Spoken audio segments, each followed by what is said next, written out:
is the North End. This is the North End. What is going on, North End Podcast and Crystal Palace fans? It's your boy Mitchell here. Still trying to regulate my emotions right now after that match. I had training again this morning, so I made sure I turned off all my notifications, came home, watched the match from the beginning, and I'm very glad I did. I don't remember being that stressed during the last 5 minutes of a match in a while. But everything panned out. We got the 3 points, and I'm here to talk about my 5 things learned.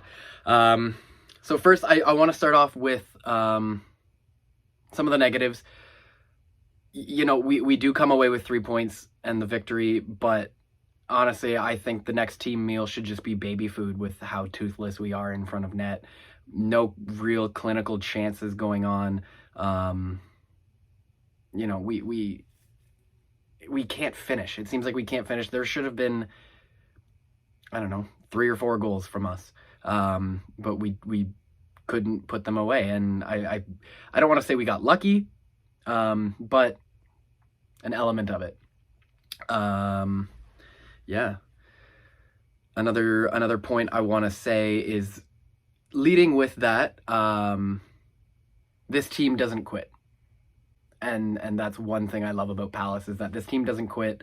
You know, we go down again and manage to battle back and secure all 3 points. I think that's our fourth win from, you know, a losing position this season. The only one that we weren't down was the Southampton game, and the other wins have all come after we've conceded.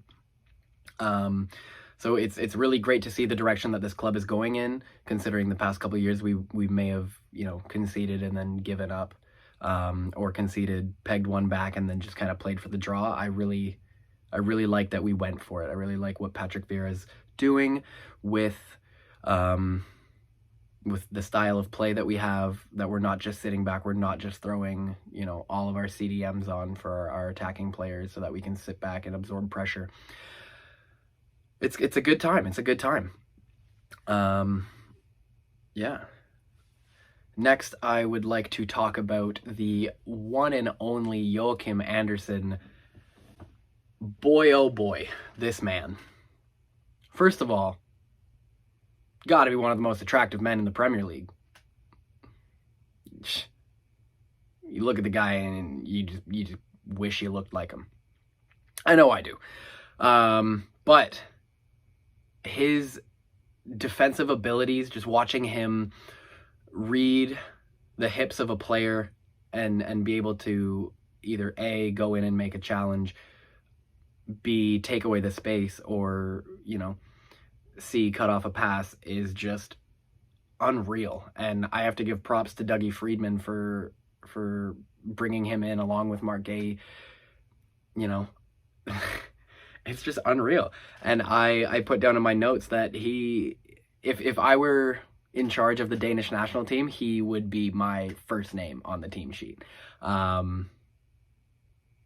He's just an incredible defender who has so much ball knowledge, and I'm just very impressed with his play and the link that he has with Marc Guéhi.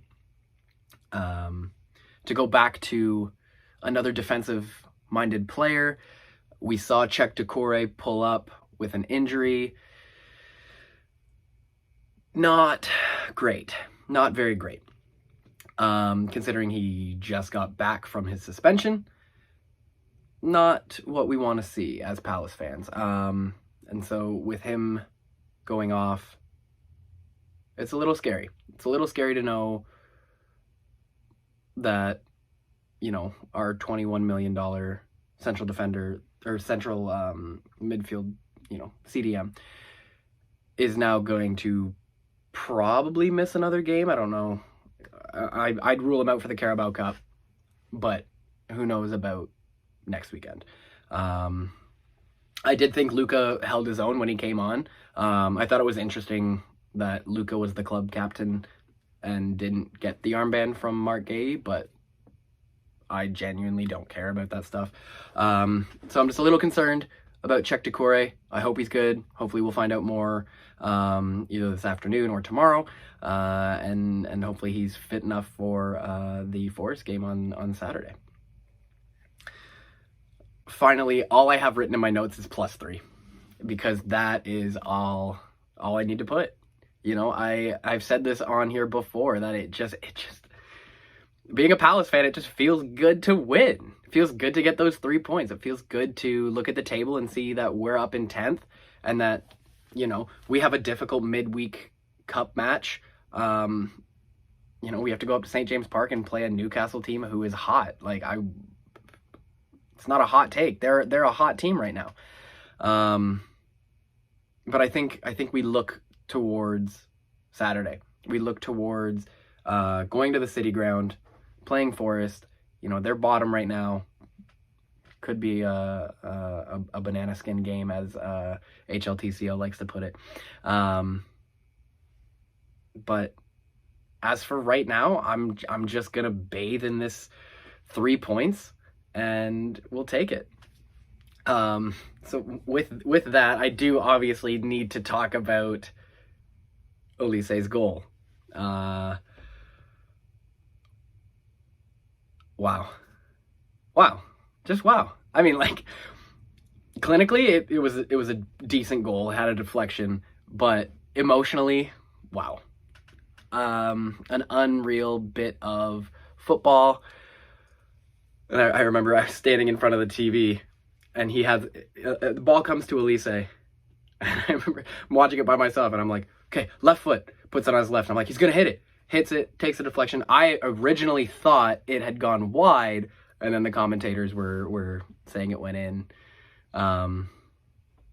Yeah. So just the raw emotions right now of a nice Crystal Palace victory.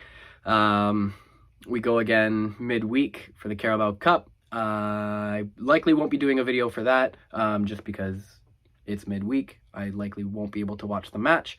But next Saturday, I will be at the Wheat Sheaf in Toronto. So I'll be doing my 5 things learned from the Wheat Sheaf after our match against Forest. So with that, I thank you for watching. Subscribe to the North End Podcast, and be sure to follow at CPFC Toronto on Instagram, Twitter, and give us a like on Facebook. Come on, Palace! This is the North End.